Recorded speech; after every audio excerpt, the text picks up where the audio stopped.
All right, first of all, thanks everybody for being here. Huge thanks to the great Spartan Nation fan base. What a beautiful 82-degree sunny day today it was.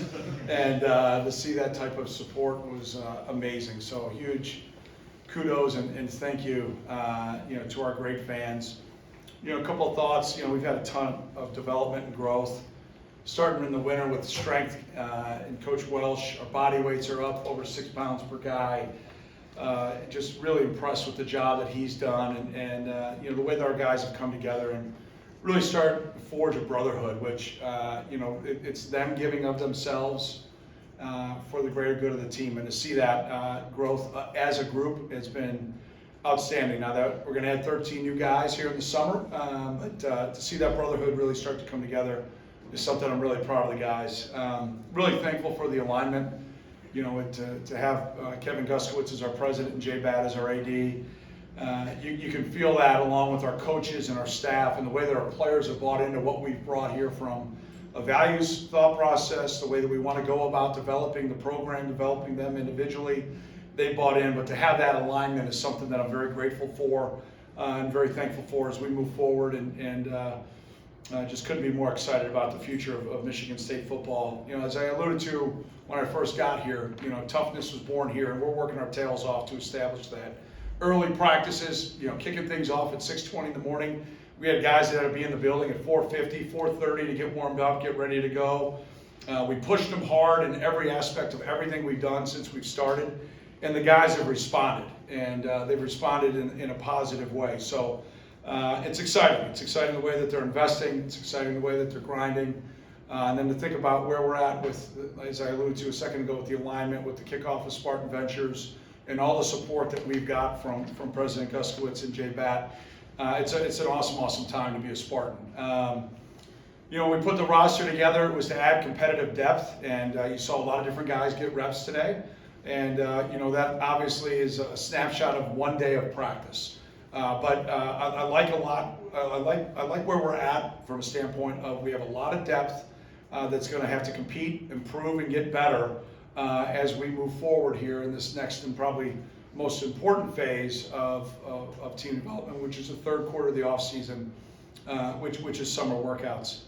Like I alluded to with our fans, I want to have a huge shout out, a huge thank you to our students that help and support our football program on an everyday basis in video, in creative, in nutrition, and athletic training, in our equipment staff, in recruiting, in operations, and coaching staff. We started things at 6:20 in the morning. They were there before we were.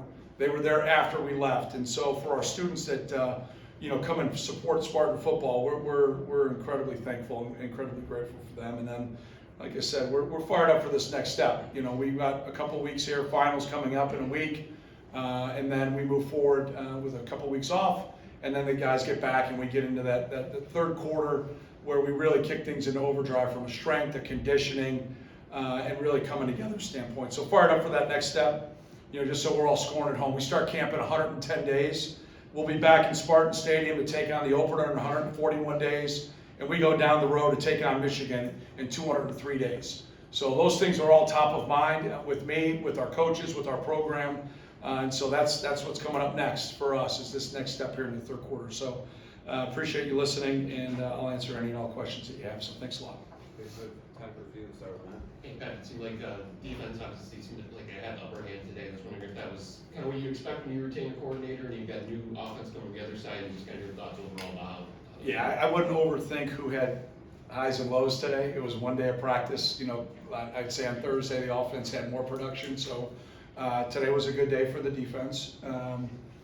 But yeah, I mean, it's definitely a little bit easier in control situations for the defense. There's no doubt about that. But I thought there were some good things offensively and a lot of different moving parts, right? We've got different guys that are going to be in the mix in the spring that maybe, or in the summer, and then in the fall that weren't maybe available in the spring. But overall, just really happy with the growth of the entire football program. A couple takeaways today. What did you make of the secondary through these 15 practice sessions, spring game, the whole blood of the spring? Yeah, it kind of goes back to what I alluded to earlier about competitive depth. I think we've got a lot of great depth there. You saw some new faces out there maybe for the first time for you guys watching practice, and I think Brian Gasser, our personnel department, we put together a plan, as we went in the portal, and I've said it now multiple times, to add competitive depth. And to me, that's an area where we hit a lot of home runs. Got a lot of talent back there on the back end, and we're going to need it not only on defense, but also in the kick game. I was asking John McNulty about the other day, just to have the quarterback, obviously Alessio still has to continue to perform, but sort of have it sort of figured out when you have so many other new pieces who starting a program over, what's the value of that, of having that position, at least having some semblance of clarity there, and then the secondary, how was Alessio handled these 15 too? Well, let's go back to the decision we made to fully buy into Les, when we started our journey here. We evaluated his tape. We looked at where we saw him for those games that he was able to play in last year, and then, in our eye, with the wisdom and the experience we have to project, and we went all in to have him be our starting quarterback. I think there's a lot on that position's plate, and when you have a new coordinator and you have a whole new system that's, things that you need to work on every moment of every day, unless it's been spectacular. Now, are we the finished product? No. Are we the finished product offensively? No. Are we the finished product as a team? No. But I'll go back to what I said. We start camp 110 days from now. We just got a lot of work. Like, this won't stop. But we have great confidence in Les, and I really like the depth in that room. Through the 15 practices, there's been ebb and flow with every guy, but Les is our starter, and we're excited that he is, and we're looking forward to leading the program. He's done a terrific job from a leadership standpoint, and I know he's going to take another step here this third quarter of our prep. Jim? Yeah, Coach, just some general housekeeping. D'Antonio used to refer to that as thud, where you're not tackling to the ground. Is that what you called it, like tagging off or whatever? Firstly, do you have a word for that? And secondly, with last week's closed scrimmage, was that some tackling to the ground, or was it thud also? Yeah, Jim. Yeah, we do all of our tackling to the ground, depending on where our health is. So that's the first way I evaluate it. We had a number of guys that were banged up, either O-line wise or just some other guys bumps and bruises that we weren't necessarily going to go tackle live in scrimmage situations. So I define it the same way as Coach D. We call thud. And today was a smart thud day. We've been grinding for 15 practices. We wanted to walk off healthy. We walked out of today healthy 100%. And, fundamentally and technically, Joe Rossi and then Joel Welsh moving forward in the summer with the strength program, we will work the fundamentals of tackling every day that we're together. Either the footwork, the angles, the way we go about it, how we work together, and then the athleticism and the reactions and things that we need to do with the strength staff when we get going in the summer workouts. Also interesting, Kenneth Williams, I think, had the touchdown. A guy that I think is going to be a special teams guy first, I think. But is he involved in the running back competition first? And also Bryson Williams, what have you learned about him? Yeah. Well, let me go in reverse. Bryson's, big, physical young man that's got a huge future. I mean, there's not very many young men that are 220 pounds that can move like he can move. And you just saw a lot of growth throughout the spring for him. And man, oh man, are we excited about him. K-Dub, man, he's explosive, and we think we've got, similar to the question about the secondary, I think we've got really solid competitive depth in the running back room. That was by design. Cam and Jazz have been exactly what we thought they'd be, that we brought into the portal, and K-Dub has been wild, Marsh has been wild. Like, a lot of guys have played well. Zion's played well. Like, there's a lot of depth there, and I can list every guy's name. Like, it's a very competitive room. We're going to need that group, to play well running the ball, play well in protection, play well catching the ball out of the backfield, and then we're going to have those guys that are like 3, 4, and 5 and below because they're so athletic. They're going to have to step up in the kick game too to add depth. I mean, that's how we're going to have to, win games. We're going to have to win, in the margins like everybody in the Big Ten.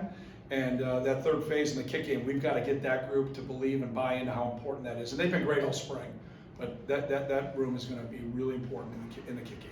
Also, did you learn anything about anybody today in this? I learned our fans are awesome. I mean, how about that? I mean, coming out, again, we got a river flooding. We got roads closed and, sunshiny day. They were awesome, and we appreciate them more than anything. We wanted today to be a practice, and it was. I don't know how many total plays did we get. Does anybody know? Somebody charted it in your group. Come on, anybody know? I haven't seen. The last time I heard we were somewhere around 80, so and I thought we had about 12 more minutes left, so we may have gotten to about 100 reps. That'll be great to teach from.